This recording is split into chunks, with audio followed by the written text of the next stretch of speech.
In this video, we're going to examine rhythms from the golden era of Kraftwerk, the German pioneers of electronic music. And you know what that means? I need to put on a red shirt, speak with a very heavy German accent, yeah? And make even more robotic movements than usual. Wunderbar! Yeah, we're not going to do that. Ugh, okay. But you're going to accompany me on synthesizers. I'll take that as a yes. Hello everyone, this is...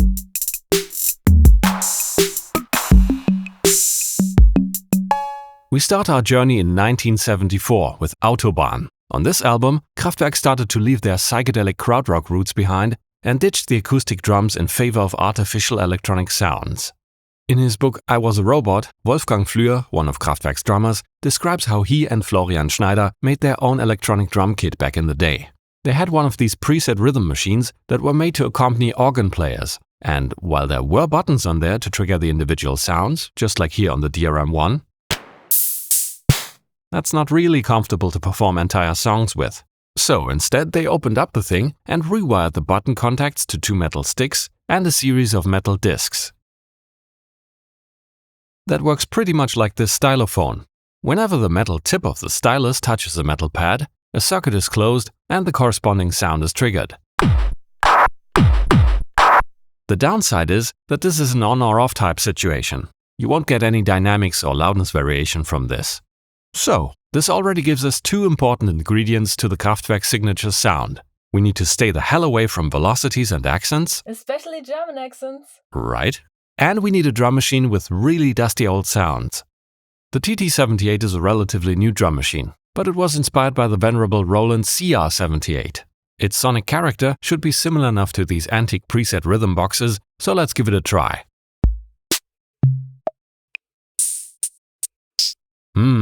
Bone dry and dusty. Lovely. Let's program the main rhythm for Autobahn. I'll use the Deluge as a sequencer though, this way you'll have a better overview of the different instruments. Kick. Snare.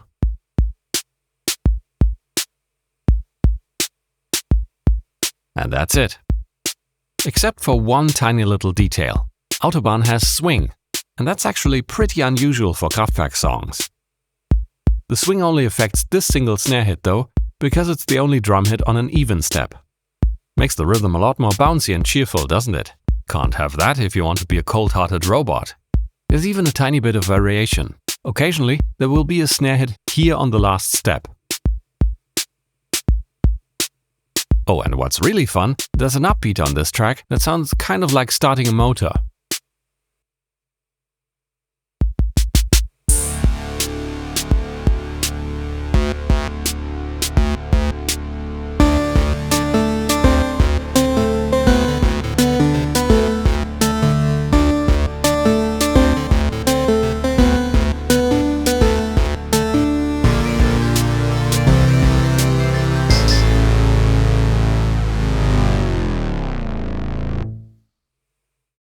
While the main rhythm feels pretty light-hearted, the middle part ditches the swing and picks up the pace.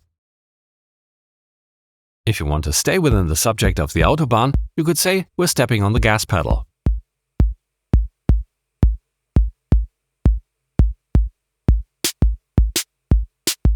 Add some noisy hi-hats, delay, and a wild sound collage of synthesizers imitating traffic noises.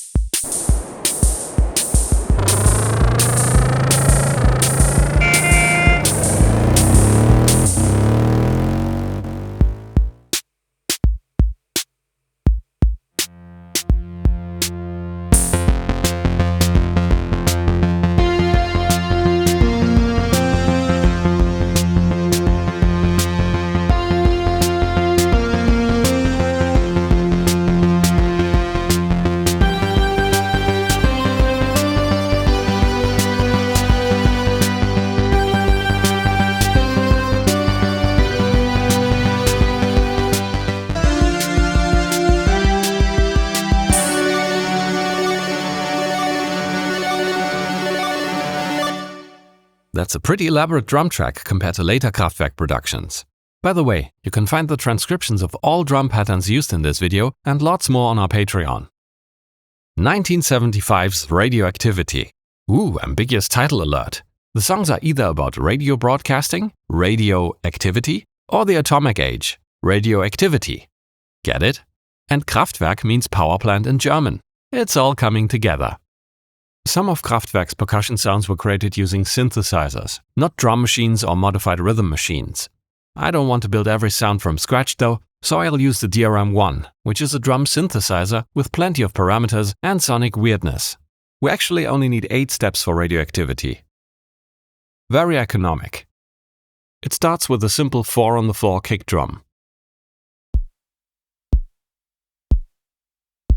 Pan it all the way to the right. This one is removed right before the intro ends. Here's where things get interesting. That right kick now always plays on the first step, and it gets a counterpart, a second kick drum that's panned all the way to the left. Feels a bit like a beating heart. The hi-hat is panned hard left, and the cymbal hard right.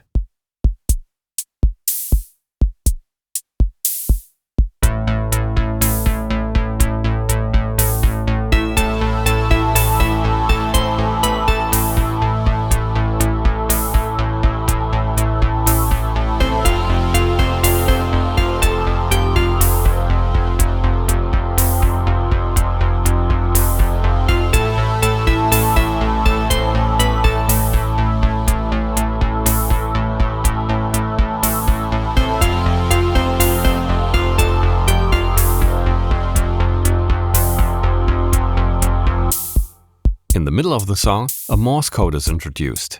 That's also when the drums get busier. Fill up the left kick and hi-hats,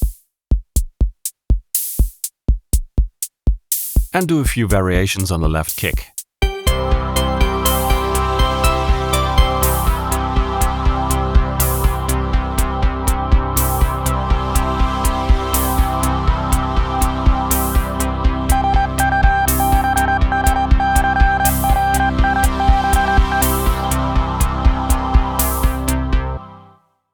The year's 1977. Since making an album about the Autobahn, Germany's motor highway system, worked so well, why not tackle an even larger scale transportation system, the European International Network of Express Trains? This is a fun one. Trans-Europe Express consists of 2 separate rhythms layered on top of each other. The first one is made out of 3 noisy percussive sounds. Essentially, these are just noise generators with an amp and filter envelope. We need a short noisy sound, another one that's slightly brighter, and a third softer sound that provides the glue.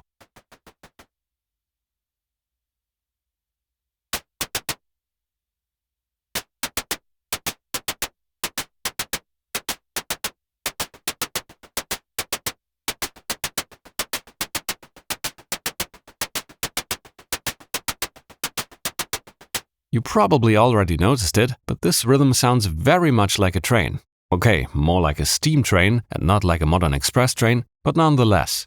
And I guess that makes it official. Kraftwerk really have a knack for musical onomatopoeia. Onomatopoeia. Onomatopoeia. That can't be right.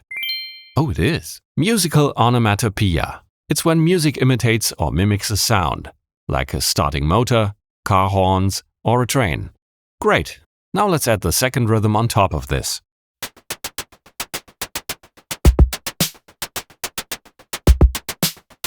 Kick and snare. And that's it. This goes on for the entire rest of the song, like a very long train ride. But wait, Trans-Europe Express has something we could call a drum break.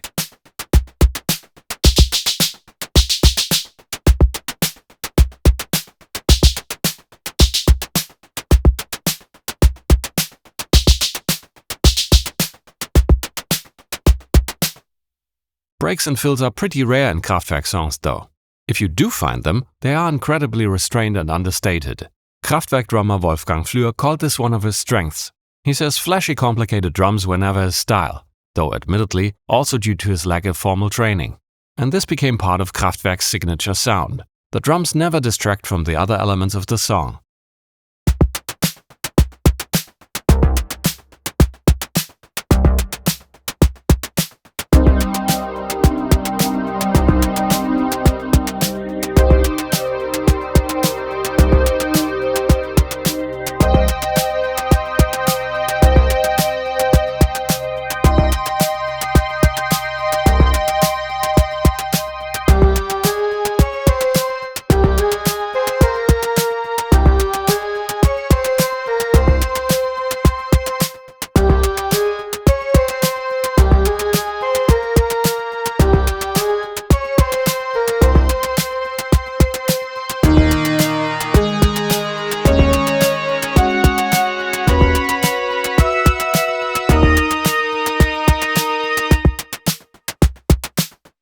By the way, this steam train drum pattern is not used in one, but 3 different tracks on the album. That's not only minimalism, but also minimal effort.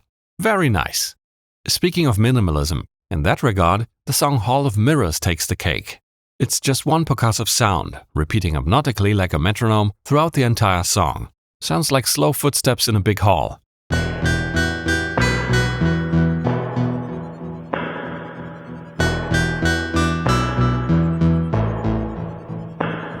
Simple, yet effective. Could be a needle impulse sent through a spring reverb, or maybe even someone banging on reverb springs. 1978's The Man Machine is often called Kraftwerk's pop album. By now, they had perfected their melody-driven minimalism. According to Kraftwerk member Karl Bartos, this was the first album on which they were able to sync the drums with the sequencer. Finally, the human element is out of the equation. Sequenced drums for everyone. The model is one of the best examples of Kraftwerk's minimalism. Just kick and snare. Repeat for 4 bars, and at the end of the 4th bar, add another snare hit right here. On special occasions, make that 3 snare hits.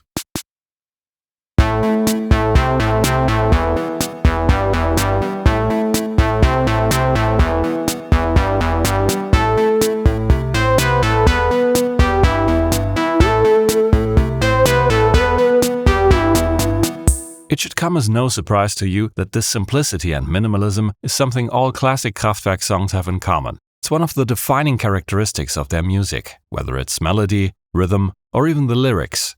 As long as it serves the song, less is more and repetition are their guiding principles. And there's no arguing that these mechanical rhythms and futuristic sounds go extremely well together. On The Man Machine, Kraftwerk obviously had a new favorite sound design trick. On some tracks, the bassline is so percussive that you really have to see it as part of the drums. They did this by dialing in very snappy filter and amp envelopes.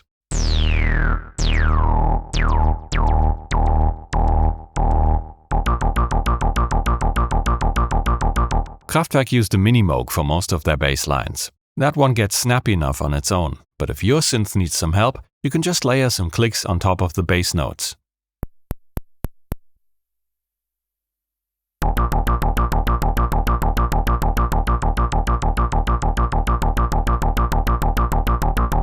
You can hear this kind of bass line on Spacelab, for example. Let's quickly whip up the drums. Again, just kick and snare. That's it. Watch me program a few variations during the song.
How can you possibly follow up an album like The Man Machine? After an unusually long time of 3 years, Kraftwerk returned with 1981's Computer World, a concept album about our modern computerized lives. There are a few gems on here, among them one of my favorite songs, Computerliebe. It's really hard to describe what the appeal of Kraftwerk songs is, but I think the Icelandic musician Björk put it best when she said, Kraftwerk's music is very cold, but also very, very warm. Let's build the main rhythm of Computerliebe.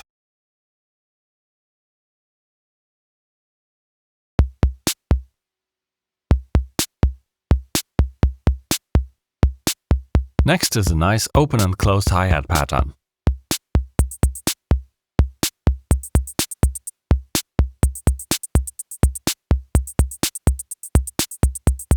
And one final touch at the end, clavers and cymbal. Now we just have to add some variation to the kick drum.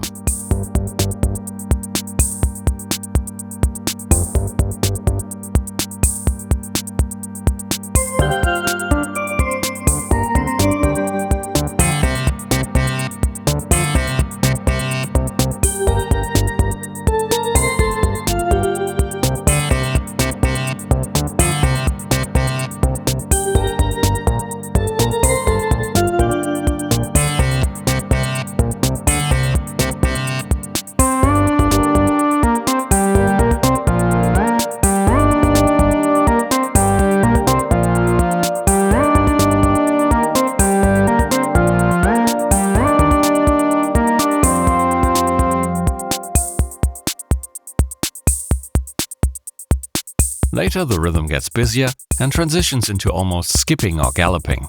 That's also when the lead synth playfully strays from that wonderful leitmotif from the first half of the track.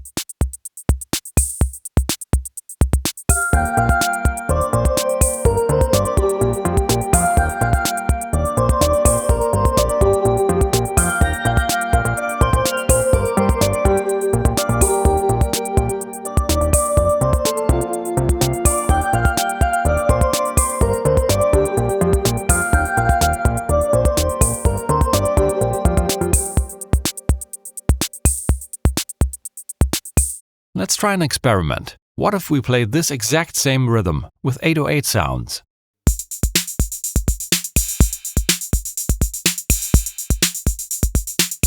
Reminds you a bit of the old electro classics like Planet Rock, doesn't it? Minus the cowbell, of course. And that's actually not a coincidence. Afrika Bambaata said he wanted to make music like Kraftwerk. Planet Rock was released the year after Computerliebe came out, and even prominently features a sample of Kraftwerk's Trans-Europa Express.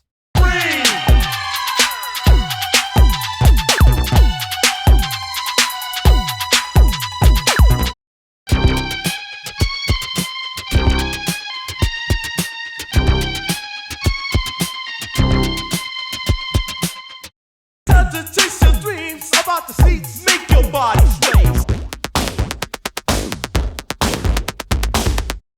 It's the same with the Egyptian lovers Egypt, Egypt. The intro samples Kraftwerk's Tour de France.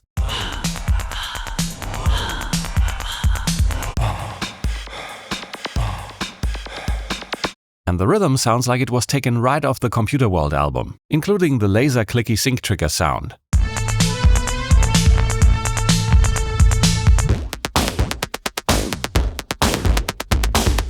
And let's be honest, Numbers with its detuned synth line could easily be mistaken for an Aphex Twin song from the Syro era.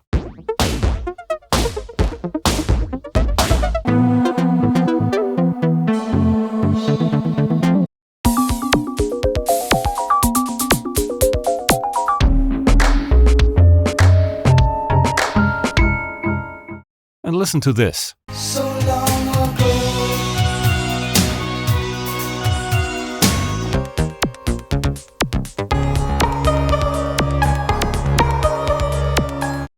Really, Phil? Kraftwerk had a huge impact on electronic music. Their name pops up surprisingly often whenever musicians talk about their influences. Just recently I watched an interview with Rick Rubin and Pharrell Williams where they discussed their first memories of hip-hop, and they both agreed that it was Kraftwerk. What I really love about Kraftwerk is how they experimented with their sounds.